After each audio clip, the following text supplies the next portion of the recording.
កូនសូមឆ្លើយប្រាប់កូនឆ្លើយប្រញាប់ពោលសាសំពីគ្រូមានគុណ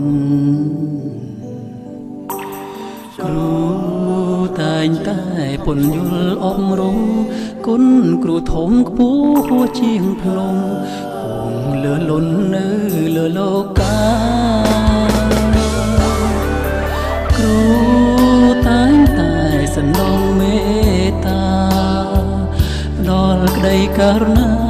ពោលវាចាពីតែមានន័យជាយាមមិនថាយប់ឬថ្ងៃតស៊ូដើម្បីឲ្យសឹងថ្លៃព្រោះមានន័យជីវិតស្រងថ្លាតស៊ូរែកពុនទួទាំងមុនមិនដេចក្តីឈឺមិនចេញស្ដីគ្មានអ្វីអាចថ្លែងវាចាទួងផងឬឆ្កងមានមកត្រង់ណាគ្រូតែងផ្ដល់ក្តីមេត្តាករុណាសណ្ដងប្រណីទឹកភ្នែកគ្រូជោគផែនដីហូររៀងរាល់ថ្ងៃជាសង្ខ័យនៃក្តីមេត្តាឈឺ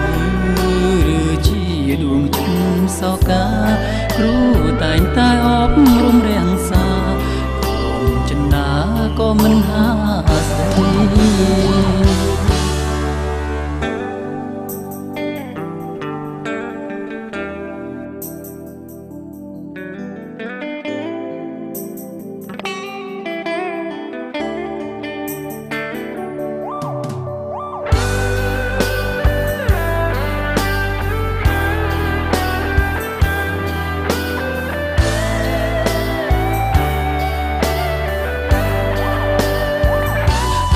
ស៊ូរែកពុន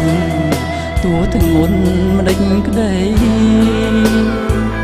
ឈឺមិនចេញស្ដីមានអ្វីអាចថ្លែងវាចាទួងផង